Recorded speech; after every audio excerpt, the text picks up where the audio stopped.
Hi everyone, hope you're doing well from wherever you're watching this channel, depending on your time zone. Now, in 2022 general election, the ODM party managed to win the senatorial seat and the woman rep seat in Kwale County. But UDA got the governor seat. So after that election, the Kwale senator, Isa Boy, and the woman rep, Fatuma Masito, made a decision to work with the UDA governor. That means they were working with the UDA party and the party leader. And they were not alone. There are a number of MCS also who joined in.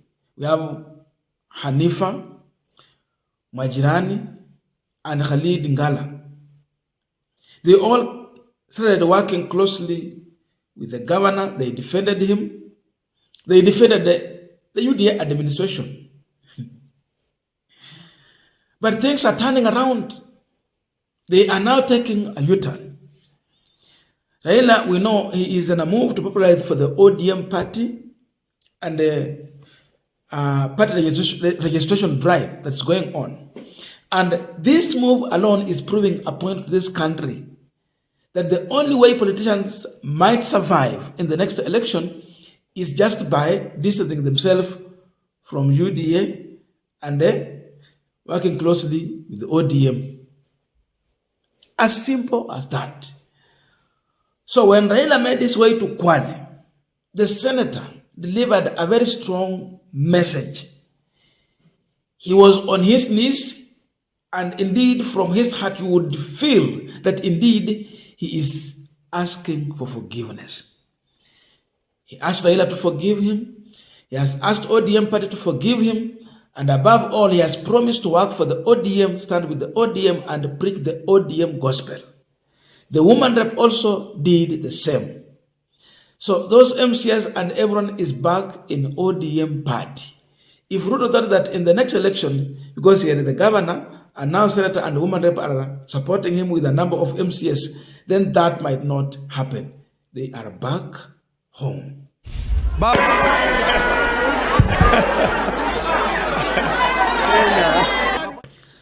Now we are continuing this final discussion, but just a quick request for those who are watching and you have not yet subscribed, please consider subscribing. To our channel subscribers, I must say thank you so much, and again to all our viewers, please give this video a thumbs up.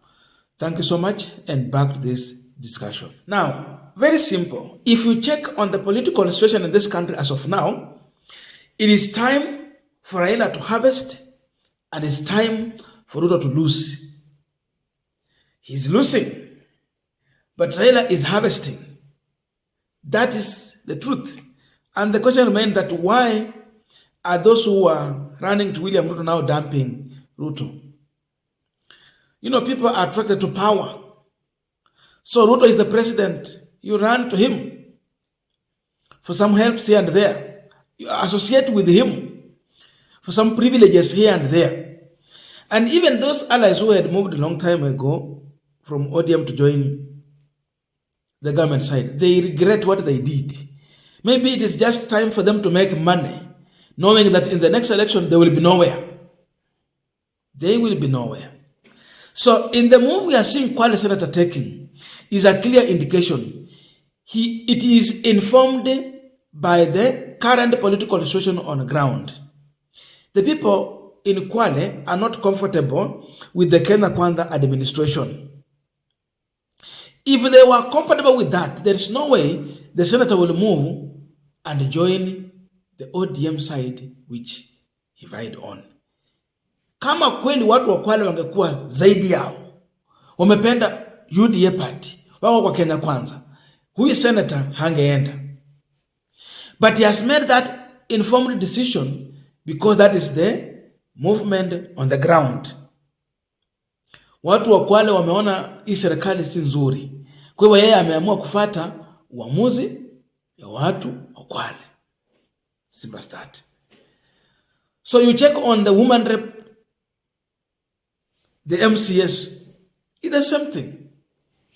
If Kwale was UDA zone, they will easily just being UDA or Kenya Kwanza.